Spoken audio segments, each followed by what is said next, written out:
Bonjour, Gilles Dorval, entraîneur expert en course à pied. Je suis ravi de vous retrouver pour cette vidéo dans laquelle nous allons répondre à vos principales interrogations concernant la gestion de votre alimentation et de vos apports énergétiques le jour de votre marathon. Pour cela, je suis accompagné de Marion Rouxel de la société Oversteam. Alors, pour vous donner des repères bien précis, on a identifié 3 moments clés de la journée, le jour de votre marathon, durant lesquels il va falloir être vigilant sur votre alimentation et sur vos apports énergétiques. Alors là, on va se baser sur un marathon qui se déroule le matin, ce qui est vraiment le cas dans la plupart des marathons en France et puis même à l'étranger. Et donc, on va justement commencer par le petit déjeuner. Alors justement, Marion, lors de ce petit déjeuner, qu'est-ce que tu conseilles au niveau des règles à respecter pour que le coureur soit au top de sa forme sur le marathon ? Certains coureurs gardent un petit déjeuner traditionnel, donc pain, céréales, beurre, confiture, peut-être même un produit laitier et un fruit. Or, ce repas va quand même être plusieurs heures pour être digéré, peut-être autour de 5 heures, après ça va dépendre de la quantité de lipides, de fibres que vous avez dans ce repas. Mais il faut savoir que quand vous allez commencer l'effort, il y a une redistribution de la masse sanguine qui s'opère.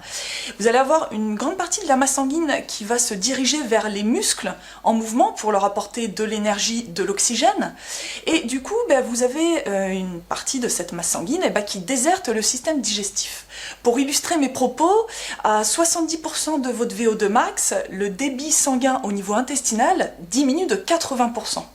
Donc à ce stade, le risque d'être sujet à des perturbations intestinales est assez important. C'est vraiment pour ça qu'il faut privilégier un repas digeste avant l'effort. Donc il existe des préparations diététiques spécifiques qui sont énergétiques et digestes, qui peuvent se consommer jusqu'à 1 heure avant le départ. Moi, je vous conseille de tester l'une d'elles. Il y a par exemple le gâteau sport d'Oversteam. Donc, vous consommez 1/3 à la moitié de ce gâteau que vous accompagnez d'une hydratation, eau, thé ou café. Et cette préparation se consomme jusqu'à 1 heure avant le départ, ce que je vous expliquais tout à l'heure. Pour ceux qui partent faire un marathon dans une autre ville que la leur, vous pouvez faire votre gâteau sport 3 jours avant sa consommation. Donc ça, c'est également un aspect pratique de ce type de produits diététiques. Ok, parfait. Donc là, tu nous as évoqué le petit déjeuner. Donc entre le petit déjeuner et puis le moment du départ, est-ce qu'il est intéressant pour le coureur de continuer à s'hydrater, à apporter de l'énergie à son corps avant le marathon ? Il faut aussi savoir qu'en situation d'attente, on peut stresser un petit peu. On pense à la course à venir, à toute la préparation qui est derrière nous. On a un objectif à tenir. Donc, quand vous stressez un petit peu, vous libérez des hormones de stress. Ces hormones de stress, elles font monter votre glycémie. Et en réponse à cette montée de glycémie, vous sécrétez une hormone qui s'appelle l'insuline. Et au début de l'effort, vraiment quand vous prenez le départ du marathon, cette sécrétion d'insuline et les besoins énergétiques du départ du marathon font que vous pouvez risquer une hypoglycémie. Et une hypoglycémie en début de partie de course, c'est vraiment quelque chose de contre-performant. Donc il y a un sucre qui s'appelle le fructose qui permet de maintenir votre glycémie. Donc c'est un sucre qui va éviter en fait de trop grandes variations de la glycémie. Donc c'est vraiment un sucre à favoriser lors de cette période d'attente. Vous avez notamment la boisson d'attente qui apporte du fructose, donc qui se consomme par petite quantité, tranquillement, jusqu'à 1 heure avant l'heure en fait qui précède votre départ. Alors, je préfère préciser un point quand même, il n'y a pas de risque pour vous de faire une hypoglycémie réactionnelle pendant l'effort suite à l'ingestion d'un sucre rapide. Si vous prenez un gel pendant l'effort, vous n'allez pas me faire une hypoglycémie par la suite. Parce que quand l'effort a commencé, il y a une adaptation hormonale qui se met en place et l'organisme ne sécrète plus d'insuline.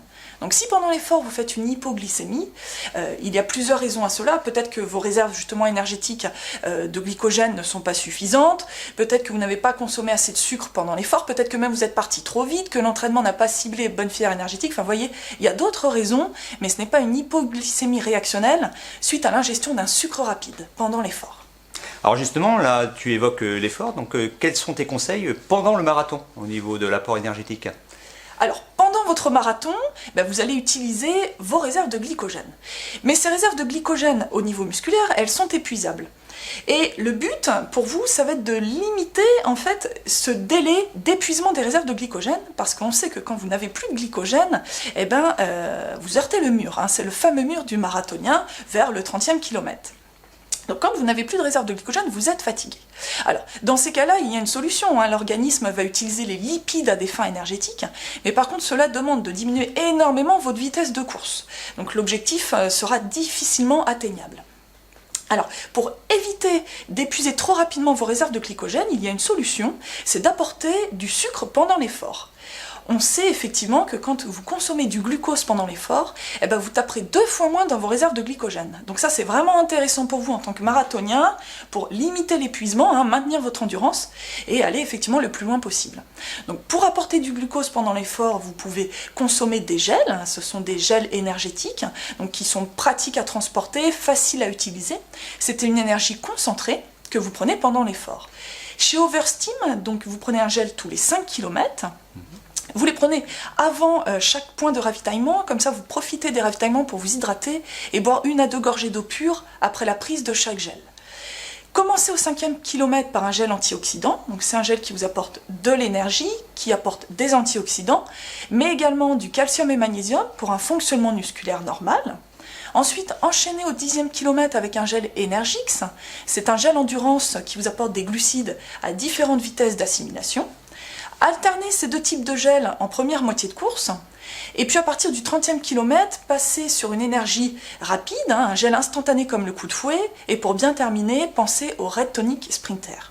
Alors, bien sûr, tous ces conseils sont vraiment à tester à l'entraînement. L'entraînement sert également à ça, et on n'introduit pas de nouveautés le jour J. Là, je suis tout à fait d'accord avec toi.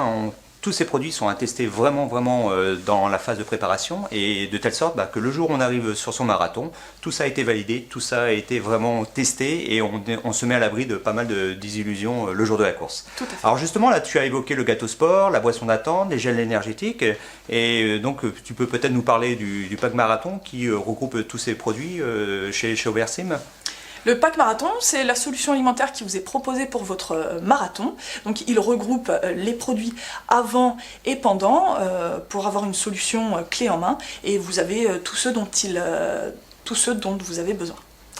Parfait, écoutez, maintenant on vous laisse le loisir de vous approprier toutes ces informations, tous ces conseils. Pour notre part, on va vous souhaiter un super marathon, faites-vous vraiment plaisir sur ce marathon.